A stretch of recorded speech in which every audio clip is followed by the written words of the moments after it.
ذلك الكتاب لا ريب فيه هدى للمتقين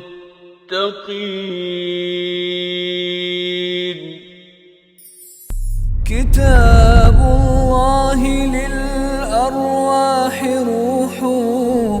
به تحيا النفوس وتستريح كتاب الله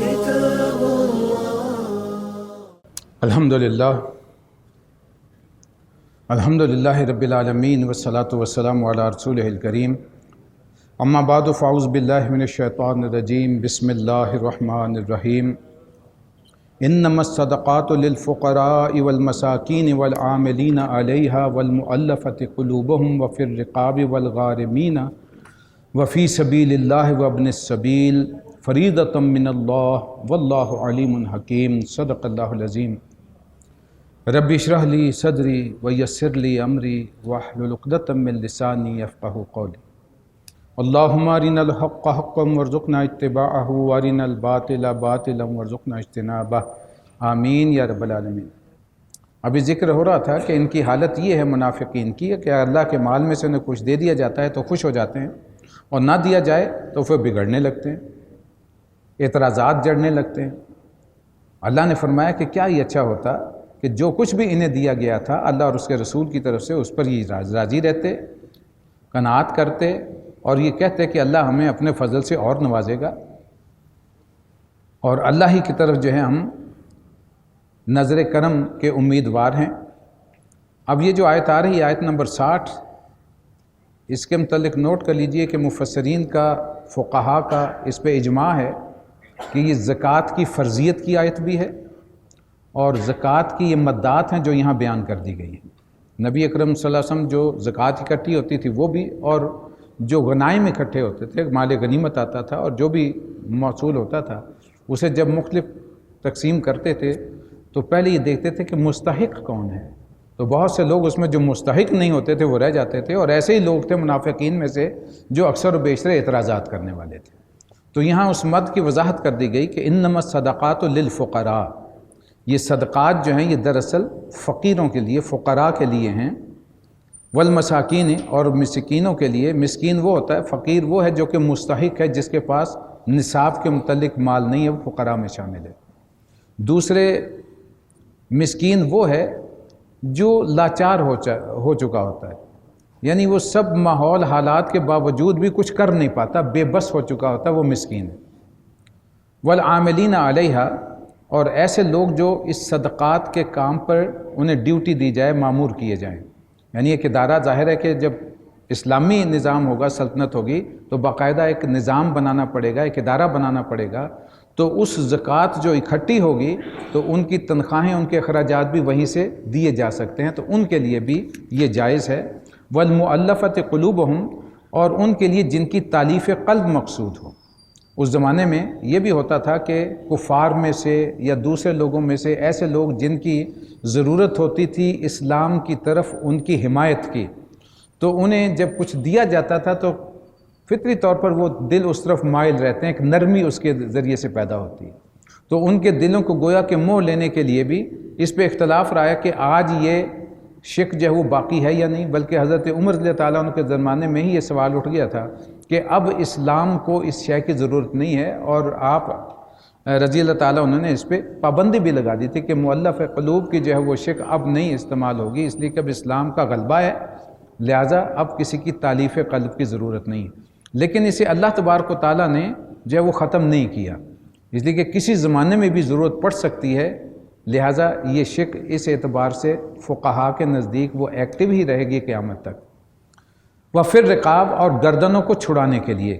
کوئی ایسے قرض میں پھنس گیا ہے کہ وہ رہا نہیں ہو پا رہا، اس کا قرض ادا کر کے اس کی گردن چھڑا دی جائے، اور اس زمانے میں غلام اور کنیزوں کا معاملہ یہ تھا کہ زکوٰۃ میں سے انہیں دے کر کے ان کی آزادی، انہیں آزاد کروایا جائے۔ والغارمین، اور وہ جو قرض دار ہیں انہیں بھی دی جا سکتی ہے، فی سبیل اللہ، اور اللہ کے راستے میں، وابن السبیل، اور مسافر نوازی میں بھی۔ فریضۃ من اللہ، یہ ایک فرض ہے اللہ کی طرف سے، واللہ علیم حکیم، اللہ سب کچھ جاننے والا اور کمال حکمت والا ہے۔ وَمِنْهُمُ الَّذِينَ يُؤْذُونَ النَّبِيَّ وَيَقُولُونَ هُوَ أُذُنٌ۔ اب پھر وہ منافقوں کی طرف جو ہے وہ گفتگو کا رخ تبدیل ہوا کہ ان میں سے کچھ لوگ وہ بھی ہیں جو اپنی باتوں سے نبی صلی اللہ علیہ وسلم کو دکھ اور اذیت پہنچاتے ہیں اور یہ کہتے ہیں کہ یہ تو نرے کان ہیں۔ یہ بہت سے لوگ تھے کہ جب نبی اکرم صلی اللہ علیہ وسلم کی خدمت میں کوئی بھی آیا وہ چاہتا تھا کوئی بات کرنا، آپ اس کی بات سنتے تھے، لیکن ظاہر ہے کہ آپ سے دانا و بینا شخص کوئی نہ اس وقت موجود تھا، نہ آج ہے، نہ قیامت تک ہوگا۔ آپ کی دور اندیشی، آپ کی جو فیصلہ کرنے کی قوت ہے، یہ سب چیزیں اعلیٰ ترین لیول پر تھیں۔ لہذا ایسا نہیں تھا کہ آپ ہر کسی کی بات کے پیچھے لگ جاتے تھے، سنتی سب کے تھے، لیکن عمل وہ کرتے تھے جو صحیح تر فیصلے تک جہاں پہنچا جاتا ہے، اللہ کی اذن کے ساتھ بھی اور اپنی قوت فیصلے کے ساتھ بھی۔ لہذا اس کا جواب دیا گیا قُلْ أُذُنُ خَيْرٍ لَكُمْ، ان سے کہیے کہ یہ تمہاری بھلائی کے لیے ہیں۔ ایسا یؤمن باللہ، وہ اللہ پر پکا ایمان رکھتے ہیں، وہ یؤمن للمؤمنین، اور اہل ایمان پر اعتماد کرتے ہیں، بھروسہ کرتے ہیں۔ جو یقینی جو صادق الایمان لوگ ہیں وہ جب کوئی رائے آ کر کے دیتے ہیں تو ان پر بھروسہ کرتے ہیں، ہر ایک کی بات پر عمل نہیں کیا جاتا۔ جو منافقین آ کر کچھ کرتے ہیں، اور بہت سے جو ہیں وہ محض اس لیے دکھاوے کے لیے بھی کرتے تھے، یا رسول اللہ آپ سے کوئی گفتگو کرنی ہے، اور کان لگا کے کچھ جو ہے وہ بات چیت کی اور گئے، صرف ظاہر کرنے کے لیے کہ گویا کہ ہمارا بڑا قریبی اور بڑا رشتہ ہے جو رسول اللہ صلی اللہ علیہ وسلم کے ساتھ ہے۔ وَيُؤْمِنُ لِلْمُؤْمِنِينَ وَرَحْمَةٌ لِلَّذِينَ آمَنُوا مِنْكُمْ، اور وہ سراسر رحمت ہے ان لوگوں کے لیے جو تم میں سے ایماندار ہیں۔ وَالَّذِينَ يُؤْذُونَ الرَّسُولَ، اور جو لوگ ایذا پہنچا رہے ہیں رسول اللہ صلی اللہ علیہ وسلم کو، لہم عذاب علیم، ان کے لیے تو دردناک سزا ہے، جو یا جان بوجھ کے اس قسم کی حرکتیں کرتے ہیں۔ یحلفون باللہ، وہ تمہارے سامنے قسمیں کھاتے ہیں، یحلفون باللہ لکم لیرضوکم، تاکہ وہ تمہیں راضی کر لیں، واللہ ورسولہ احق ان یرضوہ، جبکہ اللہ اور اس کے رسول زیادہ حقدار ہیں کہ ان کو راضی کرنے کی یہ فکر کریں، ان کانوا مومنین، اگر یہ واقعی مومن ہیں۔ الم یعلموا انہ من یحادد اللہ ورسولہ فان لہ نار جہنم خالدا فیہا، کیا یہ جانتے نہیں، کیا انہیں معلوم نہیں ہے کہ جو وہی اللہ اور اس کے رسول کا مقابلہ کرے گا، مخالفت پہ کمر بستہ ہوگا، اس کے لیے دوزخ کی آگ ہے جس میں وہ ہمیشہ رہے گا۔ ذالک الخزی العظیم، اور یہ اس کی بہت بڑی رسوائی ہوگی۔ یحذر المنافقون ان تنزل علیہم سورۃ تنبئہم بما فی قلوبہم، یہ ڈرتے ہیں، یہ منافق جو ہیں انہیں خوف لاحق رہتا ہے کہ کہیں ایسی صورت مسلمانوں پر نازل نہ ہو جائے جو ان کے دلوں کے بھید کھول دے، جو ان کی اندر نیت میں فطور ہوتا ہے اور سازشوں کے جال چپکے چپکے جو بنتے رہتے ہیں وہ کہیں کھل نہ جائیں۔ قُلِ اسْتَهْزِئُوا إِنَّ اللَّهَ مُخْرِجٌ مَا تَحْذَرُونَ، ان سے کہو کہ اور مذاق اڑاؤ، اللہ اس چیز کو عنقریب کھول دینے والا ہے جس کے کھل جانے سے تم ڈرتے ہو۔ وَلَئِن سَأَلْتَهُمْ، اور جب ان سے تم پوچھ گچھ کرو کہ یہ کیا بات کر رہے تھے، لَيَقُولُنَّ إِنَّمَا كُنَّا نَخُوضُ وَنَلْعَبُ، تو وہ جھٹ کہہ دیتے ہیں کہ ہم تو ایسی ہنسی مذاق اور دل لگی کی بات کر رہے تھے۔ قُلْ أَبِاللَّهِ، ان سے ذرا پوچھئے، سرزنش کیجئے ان کی کہ کیا اللہ و آیات ہی، اور اس کی آیات، و رسول ہی، اور اس کا رسول، کنتم تستہزئون، وہی رہ گئے تمہارے مذاق کے لیے۔ یعنی مذاق آپس میں دوستوں کا تو ہو سکتا ہے، لیکن اللہ تبارک و تعالیٰ کی ذات اور کی آیات اور اللہ رسول اللہ صلی اللہ علیہ وسلم کی شخصیت، لا تعتذروا، بہانے مت بناؤ، قد کفرتم بعد ایمانکم، حقیقت یہ ہے کہ تم ایمان لانے کے بعد کفر میں مبتلا ہو گئے، یہ کافرانہ عمل ہے جو تم کر رہے۔ ان نعفو عن طائفۃ منکم نعذب طائفۃ بانہم کانوا مجرمین، اگر ان میں سے ایک گروہ کو معاف بھی کر دیا گیا تو دوسرے کو تو لازماً سزا دی جائے گی کیونکہ وہ مجرم ہیں۔ یہ بھی ایک نفسیاتی سا معاملہ ہوتا ہے کہ ایک مجلس ہے، اس میں کچھ لوگ سنجیدگی کے ساتھ تنقید اور استہزاء کر رہے ہوتے ہیں، کچھ ایسے ہوتے ہیں جن کی نیت بھی نہیں ہوتی، اور وہ بے عقل قسم کے لوگ وہ خامخواہ بیچ میں جو ہے وہ بات میں بات جو ہے وہ ملا دیتے ہیں۔ تو اللہ تو نیتوں کو جانتا ہے، وہ لوگ جو جان بوجھ کے استہزاء بنا رہے ہیں اللہ کا، اس کے رسول کا، دین کا، شاعر اللہ کا، رسول اللہ صلی اللہ علیہ وسلم کی باتوں کا، وہ بھی اللہ کے علم میں، انہیں تو وضاحت کر دی گئی کہ یہ مجرم ہیں اور انہیں سزا لازماً ملے گی۔ لیکن جو ایسے ہیں جو محض ان کے ساتھ کی وجہ سے یا کسی خامخواہی ان کی بات میں بات ملانے والے انہیں ہو سکتا ہے اللہ تبارک تعالیٰ معاف کر دے۔ المنافقون والمنافقات، بے شک منافق مرد منافق عورتیں، بعضهم من بعض، یہ سب ایک دوسرے کے ہم رنگ، یامرون بالمنکر، یہ برائی کا حکم دیتے ہیں، وینہون عن المعروف، اور بھلائیوں سے روکتے ہیں، ویقبضون ایدیہم، اور اپنے ہاتھ خیر سے روک کے رکھتے ہیں، نسوا اللہ، تو اللہ نے بھی انہیں بھلا دیا، فنسیہم، انہوں نے اللہ کو بھلا دیا، ونسیہم، تو اللہ نے بھی انہیں بھلا دیا، ان المنافقین هم الفاسقون، یقیناً یہ منافق ہیں جو کہ فاسق ہیں۔ بہت سے لوگوں کو آپ دیکھیں گے جس طرح مکھی جو ہے وہ ہمیشہ گند پہ بیٹھتی ہے، یہ معاملہ بہت سے لوگوں کا ایسا ہوتا ہے کہ جب بھی کوئی شر کی یا کوئی خرابی کی بات ہو وہ فوراً اس میں پڑ جاتے ہیں، وہ اس میں فوراً حصہ لینا شروع کر دیتے ہیں، اور کوئی خیر کا معاملہ آئے، کوئی نیکی کی طرف قدم اٹھانے کا معاملہ ہو تو پیچھے رہ جاتے ہیں۔ یہ ایک ایسی عادت بن جاتی ہے، عادت ثانیہ جسے کہتے ہیں، کہ وہ اس پہ کنٹرول ہی نہیں کر پاتے، وہ کچھ ایسی ان کی وہ سرشت میں بات ہوتی ہے کہ برائی کی طرف بھاگنا ہے اور نیکی کی طرف توجہ نہیں کرنی۔ یہ ایسے ہی لوگ جو ہیں ان کا گویا کہ یہاں تجزیہ کیا جا رہا ہے۔ المنافقون والمنافقات بعضهم من بعض یامرون بالمنکر وینہون عن المعروف ویقبضون ایدیہم، نسوا اللہ فنسیہم، ان المنافقین هم الفاسقون، وعد اللہ المنافقین والمنافقات، تو اللہ کا وعدہ ہے ان منافق مردوں اور عورتوں کے ساتھ، والکفار، اور کافروں کے ساتھ، نارا جہنم، جہنم کی آگ کا، خالدین فیہا، اور وہ ہمیشہ اس میں رہیں گے، ہی حسبہم، وہی ان کے لیے مناسب بھی ہے، ولعنہم اللہ، ان پر اللہ کی طرف سے پھٹکار ہے، لعنت ہے، ولہم عذاب مقیم، اور قائم رہنے والا عذاب،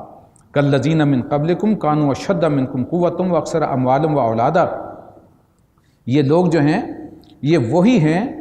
یعنی کہ ان کے رنگ ڈھنگ وہی ہیں جو پچھلوں کے تھے، یعنی وہ جو ان سے زیادہ زور آور تھے، مال میں بڑھ کر تھے، اولاد والے تھے،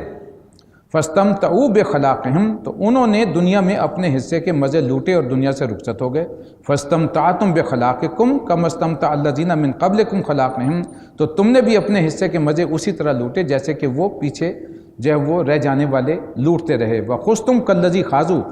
ویسے ہی بحثوں میں تم بھی پڑے جیسی بحثوں میں وہ پڑے تھے، اولئک حبطت اعمالہم فی الدنیا والآخرہ، سو ان کا انجام بھی یہ ہوا کہ دنیا اور آخرت میں ان کا سب کچھ کیا دھرا غارت ہو گیا، واولئک هم الخاسرون، اور وہی ہیں جو کہ خسارے میں پڑ گئے۔ وہ جو ان کے پیش رو تھے، اب جیسے مثال دی گئی تھی سورہ انفال میں آل فرعون کی اور ان سے پچھلی قوموں کی، انہیں بھی گویا ایسے ہی عذاب سے دوچار کیا گیا، تو جس طرح وہ کافر اپنے اپنے زمانے میں عیش اور عیاشیاں کرتے رہے، تو تم نے بھی جتنے کرنے تھے کر لیے، اب حساب کا گویا کہ وقت آ گیا، اب تم ہم خسارے میں رہو گے۔ الم یاتہم نبأ الذین من قبلہم قوم نوح وعاد وثمود، کیا ان لوگوں کو ان پہلے جو ان سے پہلے گزر جانے والے ان کی تاریخ نہیں پہنچی، یعنی کہ قوم نوح کی، قوم عاد کی، قوم سمود کی، وہ قوم ابراہیم اور حضرت ابراہیم کی قوم کی، اصحاب مدینہ والمؤتفقات، اور مدین کے لوگوں کی، اور بستیاں جو الٹ دی گئیں، یعنی قوم لوط کی بستیوں، قوم لوط کی۔ یہ واحد مقام ہے قرآن مجید کا جہاں حضرت ابراہیم علیہ السلام کی قوم پہ کوئی عذاب کا بین السطور تذکرہ ہے۔ اسی سے بعض لوگوں کی رائے یہ ہے کہ حضرت ابراہیم علیہ السلام بھی رسول تھے اور اس قوم پہ اللہ کا عذاب آیا، جیسا کہ یہاں اشارہ موجود ہے کہ وہی کچھ ہوا جو قوم نوح سے، قوم عاد سے، قوم سمود سے اور حضرت ابراہیم کی قوم سے۔ یہ واحد مقام ہے، اس کے علاوہ کسی مقام پہ عمومی طور پر جو آپ علیہ السلام کا تذکرہ ہے وہ اس انداز میں جیسے کہ جو قصص الانبیاء ہوتے ہیں۔ یہ واحد مقام ہے قرآن مجید کا جہاں ان کی قوم پہ جو ہے وہ عذاب کا ذکر ہے۔ اتتہم رسلہم بالبینات، ان قوموں کی طرف رسول آئے پے در پے، فما کان اللہ لیظلمہم، تو پھر اللہ کا یہ کام نہیں تھا کہ ان پر ظلم کرتا، ولیکن کانوا انفسہم یظلمون، وہ خود آپ تھے اپنے اوپر ظلم کرنے والے۔ اس کے برعکس والمؤمنون والمؤمنات، اہل ایمان مرد اور عورتیں، بعضہم اولیاء بعض، یہ ہیں ایک دوسرے کے رفیق دوست، یامرون بالمعروف، وہ حکم دیتے ہیں بھلائی کا، خیر کا، وینہون عن المنکر، برائی سے روکتے ہیں، ویقیمون الصلاۃ، نماز قائم کرتے ہیں، ویؤتون الزکاۃ، اور زکوٰۃ ادا کرتے ہیں، ویطیعون اللہ ورسولہ، اور وہ اللہ اور اس کے رسول کی اطاعت کرتے ہیں، اولئک سیرحمہم اللہ، یہ وہ لوگ ہیں جن پر اللہ کی رحمت نازل ہو کر رہے گی۔ ان اللہ عزیز حکیم، بے شک اللہ غالب ہے اور حکیم و دانا ہے۔ وعد اللہ المؤمنین والمؤمنات، اللہ کا وعدہ ہے مومن مردوں اور مومن عورتوں سے، جنات تجری من تحت الانہار خالدین فیہا، ان باغات کا جن کے دامن میں نہریں بہتی ہیں، ہمیشہ ان کا وہاں رہن بسیرا ہوگا۔ وہ مساکن طیبۃ فی جنات عدن، اور ان کے لیے سدا بہار باغوں میں پاکیزہ قیام گاہیں بنائی جائیں گی۔ ورضوان من اللہ اکبر، اور سب سے بڑی نعمت اللہ کی رضا، اللہ کی خوشنودی حاصل ہوگی۔ ذالک هو الفوز العظیم، یہ ہوگی بہت بڑی کامیابی۔ یا ایھا النبی، اے نبی صلی اللہ علیہ وسلم، جاہد الکفار والمنافقین واغلظ علیہم، ان کفار اور منافقین دونوں کا پوری قوت سے مقابلہ کیجئے اور ان کے ساتھ سختی سے پیش آئیے۔ منافقین کے خلاف نبی اکرم صلی اللہ علیہ وسلم نے سیرت مطہرہ کا مطالعہ کرتے ہیں تو کبھی جنگ نہیں کی، لیکن اب مقصود یہ ہے کہ اس عنصر کا خاتمہ کیا جائے۔ گویا یہاں جہاد یہ ہوا کہ ان کو اب بالکل نمایاں کر دیا جائے معاشرے میں،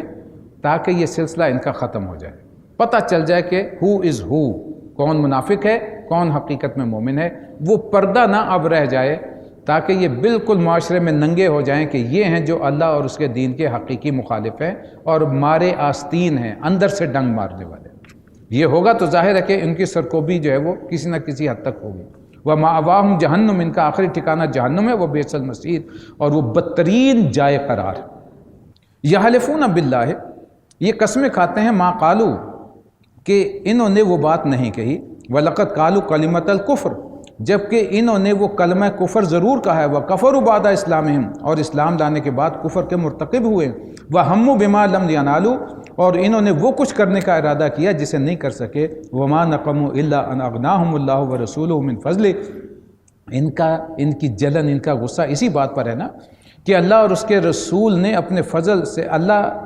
نے اور اس کے رسول نے اپنے فضل سے ان کو غنی کر دیا۔ فَإِن يَكُ خَيْرًا لَّهُمْ، اگر ابھی یہ توبہ کر لیں گے ان کے حق میں بہتر ہے۔ وَإِن يَتَوَلَّوْا، لیکن اگر یہ توبہ نہیں کریں گے، يُعَذِّبُهُمُ اللَّهُ عَذَابًا أَلِيمًا، تو اللہ انہیں دردناک عذاب دے گا، فی الدنیا والآخرہ، دنیا میں بھی آخرت میں۔ وَمَا لَهُمْ فِي الْأَرْضِ مِن وَلِيٍّ وَلَا نَصِيرٍ، اور پھر یہ اس روئے زمین پر کوئی حمایتی اور مددگار نہیں پائیں گے۔ یہ کیا بات کہی گئی تھی، کس پر یہ گرفت ہوئی ہے؟ عمومی طور پر تو اس کا ذکر نہیں ہے، لیکن کچھ مفسرین نے اس کی طرف اشارہ کی ہے۔ جیسے ایک شخص تھا منافق، اس نے اپنے عزیزوں میں سے جو ایک صادق الایمان صحابی تھے، ان کے سامنے یہ کہا کہ اگر واقعی وہ سب کچھ حق ہے جو کہ محمد کہہ رہے ہیں صلی اللہ علیہ وسلم، تو ہم تو پھر بالکل گدھے ہیں۔ ایک شخص کے الفاظ تھے کہ تبوک کے سفر میں ایک جگہ پر کچھ اونٹنیاں ادھر ادھر ہو گئیں، جن میں نبی اکرم صلی اللہ علیہ وسلم کی اونٹنی بھی شامل تھی۔ دوپہر کے وقت عمومی طور پر تھا، صبح لشکر سفر کرتا تھا یا شام کو زیادہ حصہ کرتا تھا۔ دن کے وقت جہاں جہاں جگہ ملتی تھی وہاں آرام کر لیتے تھے، استراحت کر لیتے تاکہ تھکاوٹ نہ ہو۔ تو ایک مقام پہ نبی اکرم صلی اللہ علیہ وسلم کی اونٹنی جو ہے وہ ذرا ادھر ادھر ہو گئی، اس کی تلاش شروع ہو گئی۔ اب منافقین جو چند بیٹھے ہوئے تھے، اب وہ استہزاء مذاق کا انداز ہے کہ یہ آسمانوں کی تو خبریں سناتے ہیں اور اپنی اونٹنی کا پتہ ہی نہیں کدھر چلی گئی۔ اس قسم کی یہ گفتگویں تھیں جن پر اللہ تبارک و تعالیٰ کی طرف سے ان منافقوں کی یہ گرفت ہوئی ہے کہ جب ان سے پوچھا جاتا ہے، سرزنش کی جاتی ہے کہ تم نے بات کیوں کہی ہے، یہ ایمان کے منافی ہے، تو پھر قسمیں کھانے لگتے ہیں کہ ہم نے تو یہ بات نہیں کہی۔ لیکن اللہ نے وہ پردہ، اب اللہ بالکل انہیں کیونکہ نمایاں کرنا ہے، لہٰذا اللہ تبارک و تعالیٰ کی طرف سے ہر بات ان کی جو ہے وہ سامنے لے آئی گئی کہ انہوں نے وہ بات کہی ہے اور ایمان لانے کے بعد کفر کا ارتکاب کیا۔ یہ تھی ان منافقوں کی صورتحال جس پہ یہ ساری آیات نازل ہوئیں۔ وَمِنْهُمْ مَنْ عَاهَدَ اللَّهَ لَئِنْ آتَانَا مِنْ فَضْلِهِ لَنَصَّدَّقَنَّ وَلَنَكُونَنَّ مِنَ الصَّالِحِينَ، ان میں سے وہ بھی بعض ایسے ہیں جنہوں نے اللہ سے عہد کیا تھا کہ اگر اللہ اپنے فضل سے ہم کو نوازے گا تو ہم خیرات بھی کریں گے، صدقہ بھی دیں گے اور صالح بن کر رہیں گے۔ فَلَمَّا آتَاهُم مِنْ فَضْلِهِ، پھر جب اللہ نے اپنے فضل سے انہیں دولت مند کر دیا، بَخِلُوا بِهِ، یہ بخل پر اتر آئے، کنجوس بن گئے، وَتَوَلَّوْا وَهُمْ مُعْرِضُونَ، اور ایسے عہد سے پھرے کہ اس کی پرواہ تک ہی نہیں کی۔ وَعَاقَبَهُمْ نِفَاقًا فِي قُلُوبِهِمْ، اس کی سزا یہ ہوئی، اس کا نتیجہ یہ نکلا کہ اللہ تبارک و تعالیٰ نے ان کے دلوں میں نفاق پیدا کر دیا اِلَى يَوْمِ يَلْقَوْنَهُ، اس دن تک جب ان سے ملاقات ہوگی، قیامت کے دن تک یہ منافقت میں گویا نفاق میں مبتلا رہیں گے، بِمَا أَخْلَفُ اللَّهَ مَا وَعَدُوهُ، اس لیے کہ انہوں نے اللہ کے ساتھ کیے گئے وعدے کی خلاف ورزی کی، وَبِمَا كَانُوا يَكْذِبُونَ، اور انہوں نے جھوٹ بولا۔ یہ صورتحال جو ہے آج ملت اسلامیہ پاکستان پہ بڑی صادق آتی ہے۔ ہم نے بھی اس ملک کو لیتے ہوئے اس کی آغاز میں وعدہ کیا تھا اللہ سے کہ اے اللہ ایک ملک ہمیں عطا فرمائے گا تو ہم جو اس میں تیرا نظام قائم کریں گے اور دنیا کو دکھائیں گے۔ علامہ اقبال کے یہ الفاظ تھے خطبہ الہ آباد میں کہ اگر ہمیں یہ موقع مل گیا اور اللہ نے ہمیں یہ جگہ عطا فرما دی تو ہمیں موقع ملے گا کہ ہم اسلام کے چہرے پر دور ملوکیت میں جو پردے پڑ گئے تھے انہیں اٹھا کر کے اسلام کا اصلی چہرہ دنیا کے سامنے پیش کر سکیں کہ یہ ہے اصل اسلام، جو کہ صحابہ کرام یا خلفائے راشدین کے دور میں تھا۔ لیکن واہ حسرتا، ہم نے اپنے وعدے سے ایسے پھرے تو پھر اس کا نتیجہ کیا نکلا؟ آج نفاق عملی بھی عروج پہ ہے اور نفاق باہمی بھی، جس کا اللہ نے واضح طور پر اشارہ کر دیا کہ اگر کوئی قوم اللہ سے وعدہ کر کے خلاف ورزی کرتی ہے تو اس کا نتیجہ نفاق ہے۔ اور نفاق کی دو صورتیں ہوتی ہیں، نفاق عملی، نفاق باہمی۔ نفاق عملی یہ ہے جس کے لیے نبی اکرم صلی اللہ علیہ وسلم نے 3 اور ایک حدیث میں 4 نشانیاں بتائیں۔ وَإِذَا حَدَّثَ كَذِبَ، جب بولتا ہے تو جھوٹ بولتا ہے، گویا ان کے جھوٹ رچ بس جاتا ہے انسان کے۔ وَإِذَا تُؤْمِنَ خَانَ، جب امانت دار بنائے جائے تو ہمیشہ خیانت کرتا ہے۔ اور وَإِذَا وَعَدَ أَخْلَفَ، جب وعدہ کرتا ہے تو خلاف ورزی کرتا ہے۔ اور چوتھے الفاظ آئے وَإِذَا خَاصَمَ فَجَرَ، گویا کہ اس کے اندر جو ہے وہ بردباری اور برداشت ختم ہو جاتی ہے، عدم برداشت کا مادہ بڑھ جاتا ہے، ذرا سی بات ہو تو آپے سے باہر ہو جانا، یہ ہے خاصمہ فجرہ، پھٹ جانا۔ آج یہ چاروں کیفیات اپنے معاشرے پر ذرا منطبق کر کے دیکھیے، جھوٹ، خیانت، وعدہ خلافی اور عدم برداشت۔ جو جتنا بڑا ہے اتنا بڑا خائن، جھوٹا، وعدہ خلاف اور اتنا ہی آپے سے باہر ہونے والا۔ اس کا مظاہرہ ابھی آپ نے اسی ہفتے میں، پچھلے ہفتے میں دیکھا ہوگا کہ کتنے بڑے بڑے لیڈروں کی زبان سے جب ان کی کرپشن پہ ہاتھ پکڑتا ہے تو کس طرح آپے سے باہر ہوتے ہیں۔ یہ مثالیں ہمارے روزانہ سامنے آ رہی ہیں۔ اور دوسرا ہے نفاق باہمی، آپس میں لڑا دینا، جس کی ایک سورہ انعام میں ہم پڑھ چکے ہیں کہ پھر اللہ یا تو سزا دیتا ہے اوپر سے عذاب نازل کر کے، یا نیچے سے، قدموں کے نیچے سے عذاب نکال کے، یا پھر آپس میں ایک دوسرے کی طاقت کا مزہ چکھو۔ آج ہم کس طرح تقسیم ہو چکے ہیں۔ 1965 کی جنگ کی میں نے پہلے مثال دی تھی، کراچی سے پشاور تک اس طرح تھے یک جان پوری قوم، اور آج صورتحال یہ ہے کہ کوئی کہتا ہے میں مہاجر ہوں، کوئی کہتا ہے میں سندھی ہوں، کوئی کہتا ہے سرائکی ہوں، کوئی کہتا ہے میں یہ ہوں، کوئی کہتا ہے وہ ہوں، اور آپس میں لڑائی، اپنے مفادات بھی ہمیں نظر نہیں آ رہے۔ کالا باغ ڈیم تک نہیں بننے میں آ رہا، اور جتنے بھی پروجیکٹ کوئی بننے چاہیے یا کرپشن کی نظر یا باہمی نا اتفاقی کی نظر۔ کس چیز کا نتیجہ ہے؟ اللہ سے کیے گئے وعدے کی خلاف ورزی کا۔ الم یعلم ان اللہ یعلم سرهم ونجواهم وان اللہ علام الغیوب، کیا یہ نہیں جانتے کہ اللہ کو ان کے مخفی رازوں کا بھی پتہ ہے، ان کی پوشیدہ سرگوشیاں بھی معلوم ہیں، اور وہ تمام غیب کی باتوں سے پوری طرح باخبر۔ ذلك الكتاب لا ريب فيه هدى للمتقين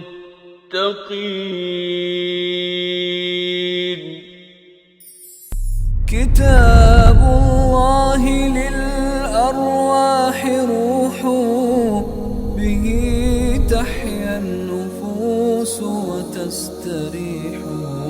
كتاب